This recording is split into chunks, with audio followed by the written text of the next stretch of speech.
여러분 안녕하십니까, 반장입니다. 중국에게 6.25 전쟁, 즉 그들이 말하는 항미 원조 전쟁은 제국주의 패권 국가인 미국에 맞서 자국의 후세에게 평화롭고 행복한 미래를 물려주기 위해 펼친 정의로운 전쟁이라고 상상의 나래를 펼치며 지금도 각종 영화의 주요 소재로 쓰이며 열심히 6.25 전쟁을 왜곡하고 있습니다. 지난 2021년 9월 3일 중국에서 개봉한 영화 1950년 그들은 젊었다. 我们都是学生，全部是学生。当时还感觉到无所谓的。一个是年轻，二一个胆子大。中国人不是好欺负的。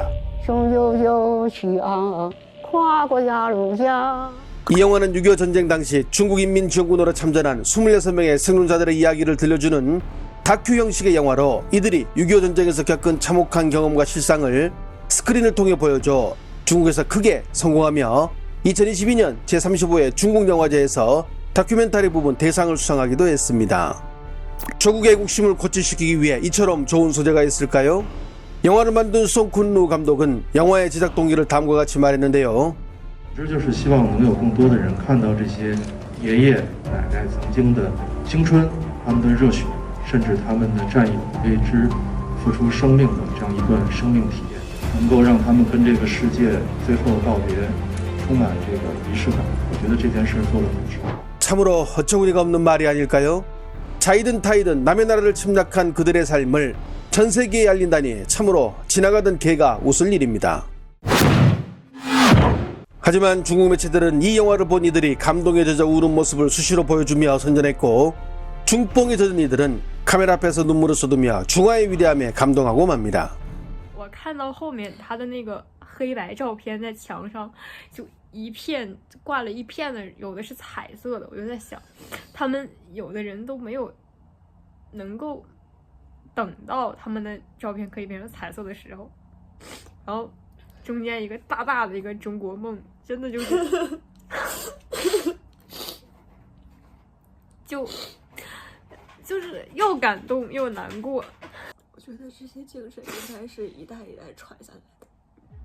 주선율 영화란 중국 공산당의 정책을 선전하는 인물을 기본 취지로 하는 영화를 일컫는 말입니다.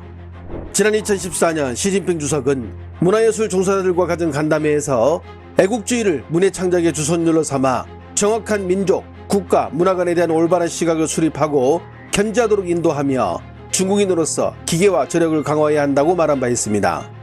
과거의 주선율 영화는 대부분 촌스럽고 저급한 영화 기법으로 만들어져 기관과 당 조직을 동원해 강제 관람시키거나 학생 대상의 애국주의 교육 자료로 활용했지만 이 간담회 이후부터 거장급 감독들과 막대한 자본이 들어가며 세련되고 고급스러운 상업용으로 만들어지는데 그 대표적인 영화가 바로 지난 2021년 9월 30일 중국에서 개봉한 장진호입니다.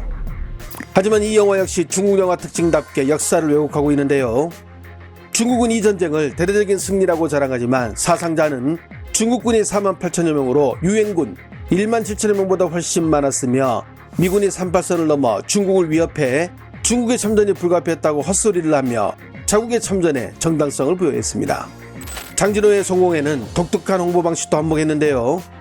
영화는 홍보기간 내내 6.25 전쟁에 참여했던 실존 인물들을 영화관에 초대해 그들이 장진호를 보는 장면을 내보내는가 하면 영화 속에서 등장하는 인물들과 실제 6.25 전쟁에 참전했던 실존 인물들을 끊임없이 보여주며 사람들에게 애국심을 주입하고 그들의 발걸음을 영화관으로 불러오는 데 성공하게 됩니다. 我是第7穿插连第162名战士，连长母千里，三营长谭子维，指导员梅生，火力排排长于松荣，他们下老兵顾文清、魏健不认识。儿子去年8岁12大，我想起你再有了我也掉泪啊。 이렇게 왜곡된 영화를 본 중국 관객들, 영화가 끝나자 스크린을 향해 경례를 때리고 이는 뉴스를 통해 중국 전역에 보도됐으며 남녀노소, 군인, 일반인 할 것 없이 모두들 영화관에서 경례를 하는 전 세계에서 보기 드문 소름 끼치는 모습들을 보여주는데 이쯤 되면 중국 당국의 정책이 먹혀들었다고 해도 과언이 아니겠죠? 지난 2023년 9월 28일 중국 전역에서 개봉한 영화 지원군 웅병 출격. 영화 장진호로 돈의 맛을 본 천카이거 감독이 한국전쟁 3부작 가운데 1편으로 내놓은 이 영화는 1949년 신중국 건국 초기 각종 내후애환에 처한 중국이 한국전쟁에 참전한 배경에 스스로 정당성을 부여하며 선진무기로 무장한 미국에 맞서 조국 수호를 위해 한국전에 참전했던 중공군을 영웅으로 묘사, 러닝타임 2시간 20분 내내 관객들에게 살벌하게 중뽕을 투입합니다. 이 영화 역시 마찬가지로 당시 한국전쟁에 참여한 노병을 영화관에 초청한 행사를 가졌으며 관객들은 박수로 그를 맞이했는데요. 물론 이 역시 마케팅의 일환이지만 우리가 여기서 생각해봐야 하는 것은 중국 당국의 참전용사에 대한 대우입니다. 지난번 우리 채널에서 언급한 바와 같이 중국은 철저하게 참전용사들의 처우에 신경 쓰고 그들의 남은 여성에 관심을 쏟으며 일반인들 역시 그들을 높게 예우합니다. 반면 우리나라 6.25 참전용사분들은 어떻게 살고 계실까요? 세수하시는데 여기가 화장실, 여기가 부엌. 일상생활 자체가 불가능한 이곳, 참담하게도 이곳이 우리나라 참전용사분이 사는 곳이며 청테이프와 나무로 만들어진 문, 구멍난 벽과 시멘트 벽돌들이 보이는 곳에서 사는 분도 계십니다. 이렇게 척박한 환경 속에서 살아가고 계신 참전용사분들의 주거 개선과 물품 개선, 식비 지원을 하고 더 나아가 해외 참전용사들까지 찾아가 국가를 대신해 은혜를 갚아나가고 있는 기업이 바로 인프레시입니다. 인프레시는 이런 뜻에 동참해준 한국인들의 이름으로 후원까지 진행하여 국내외에 큰 감동을 주기도 했습니다. 여러분들이 이렇게 도와줘가지고 그걸 은혜를 갚도 못하고 해당에 떠나갔어요. Thank you very much, Korea. 감사합니다. 또한 인프레시는 최근 역사적 상징을 그대로 구현하여 또 한 번 주목을 받고 있는데요. 10대의 나이에 오직 조국을 위해 책가방 대신 총을 손에 쥐었던 학도병들을 기억하고자 그들의 참전 의지가 서명으로 새겨진 특별한 태극기를 키링으로 구현하였고, 이 태극기를 누구든 일상 속에서 지니고 기를 수 있도록 후원 가방을 출시한 것인데요.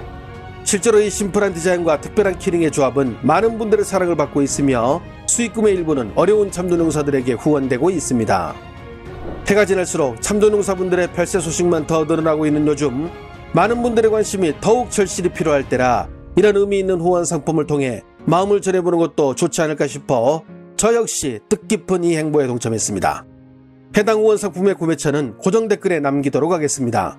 인프레시에 많은 응원 부탁드리며 아울러 대한민국을 지켜주신 6.25 참전용사분들에게도 다시 한번 감사의 인사를 올립니다.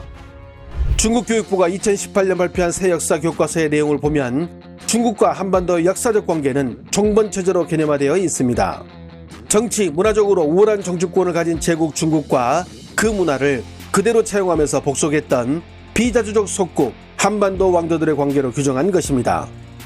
애국주의로 무정한 주선율 영화를 보며 눈물을 흘리고 위에서 언급한 왜곡된 역사를 배워온 중국의 젊은 세대들, 그렇기에 호주에서 10년 동안 살고 있다는 이 중국인 남성은 현지인들을 대상으로 이런 어이없는 인터뷰를 진행하게 되는 것입니다. Historically, what country was Korea a vassal state of? China? What country was Korea a vassal state of? China? What country was Korea a vassal state of? China. What country was Korea a vassal state of? America.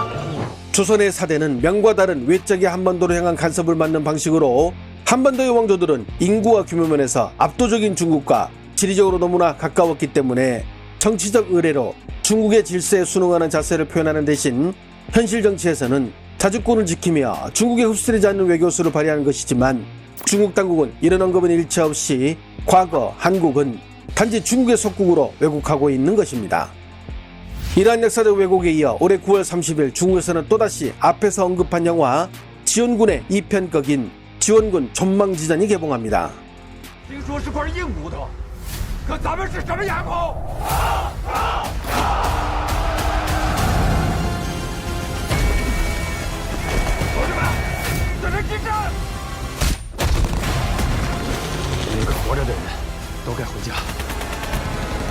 soldiers, consider this a warning.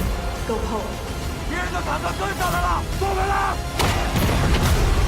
想要在生前变成这个目标，你立刻就害怕。我们应该先敌发起进攻，置之死地而后生。冷静！必须守住田园1年3整天。我们一步也不会再退了。 영화는 6.25 전쟁 당시 중공군의 5차 공세 상황을 보여주는데 이때부터 중공군이 유엔연합군에 밀리며 전쟁의 양상이 바뀌는 상황으로 2만 5천 명의 중공군들이 5만 명의 연합군을 맞아 장장 12일 동안 강원도 철원 이남 지역을 사수하기 위해 악전고투하는 장면을 보여줍니다. 마찬가지로 중폭 영화의 시조 오경을 비롯한 63군 이하 부대원들이 소수의 규모로 다수의 연합군 기갑병력을 막아낸다는 살벌한 역사 왜곡 영화로 국경전을 겨냥해 중국 전역에서 대대적으로 개봉하게 됩니다. 지난해 10월 영화 지원군을 단체 관람하는 중국의 학생들. 역사를 왜곡한 이런 영화를 본 이들에게 6.25 전쟁은 미국과 한국군이 북한을 침략했고 중국이 이를 돕는 전쟁으로 기억하며 조국을 자랑스럽게 이길 것입니다. 좋아요와 알림 설정은 제가 영상을 만드는데 큰 힘이 됩니다. 시청해주셔서 감사합니다. 행복한 하루 보내시길 바랍니다.